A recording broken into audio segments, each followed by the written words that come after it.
I've got a 5-leg underdog fantasy pick'em play for you guys to lock in. I found all 5 of these legs. All of them are mathematically profitable on the Daily Grind Fantasy DFS Optimizer. I cannot recommend this DFS optimizer enough. If you are playing these DFS platforms like Prizepicks, Underdog, all of the ones that you see on the screen here, I cannot recommend this tool enough. I'm also pretty sure that there is a free month promotion floating around, so make sure to look into that, get yourself a free month, and start cashing on some of these underdog slips. The thing that I love about these DFS platforms is they don't charge any extra juice no matter what individual plays that you add. And what I love specifically about the DFS optimizer is you can choose what platform you're using, and then you can choose what number of picks you want in an option, and then it'll literally, filter out any play that is not mathematically profitable depending on what you are looking to do. Because there were so many profitable plays on Underdog, I decided to go with a 5-pick insurance option.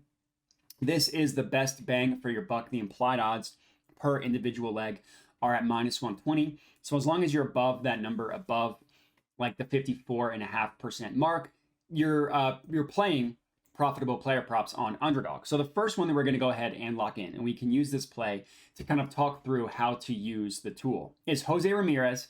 We're taking him to go over 2 hits plus runs plus RBIs. So we see all the columns here: player name, stat, over, under, and then this column here is the Underdog line, and it's literally just telling you what play you are taking on Underdog, what the line is. And then these next 3 columns are very important. So the sportsbook line, let's go ahead and start with that.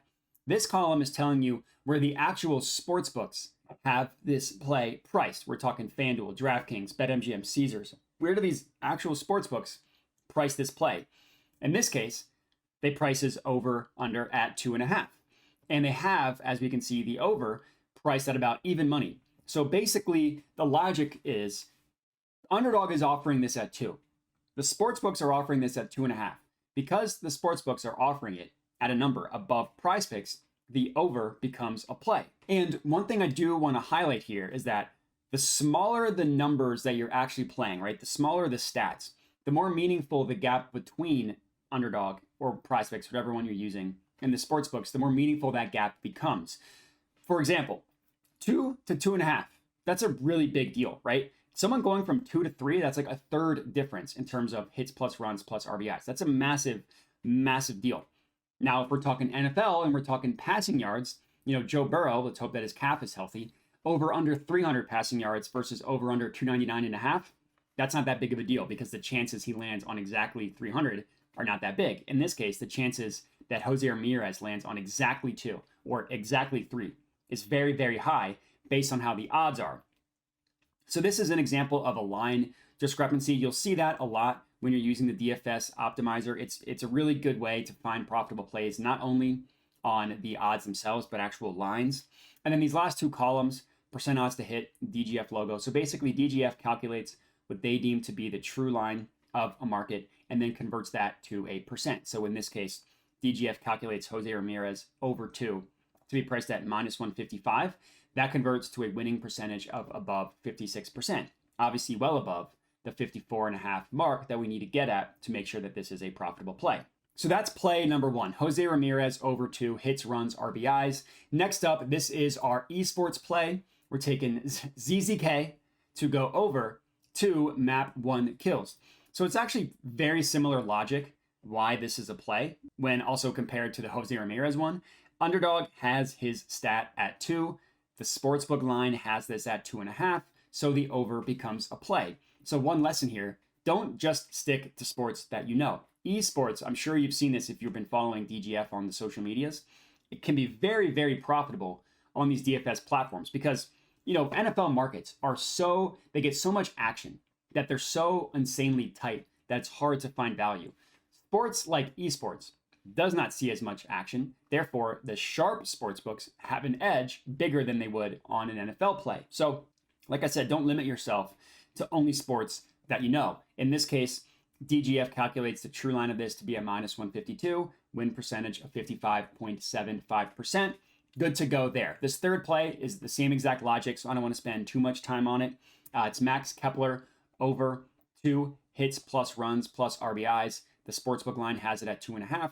That half point, half stat difference right there, there's your value.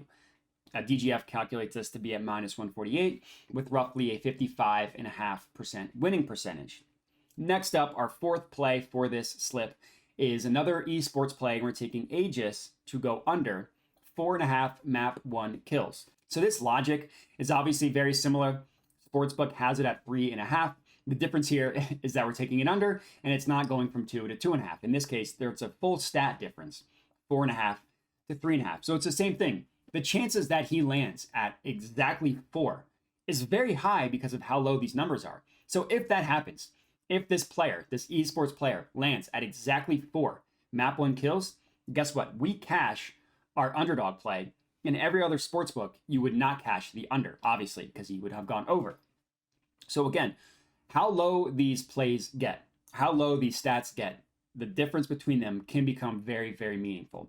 So this play specifically, DGF calculates it minus 148, another just below 55.5% win percentage. And our last play for this entry is our third esports play. We're taking Croc to go under 2.5, under 2.5 map 1 kills.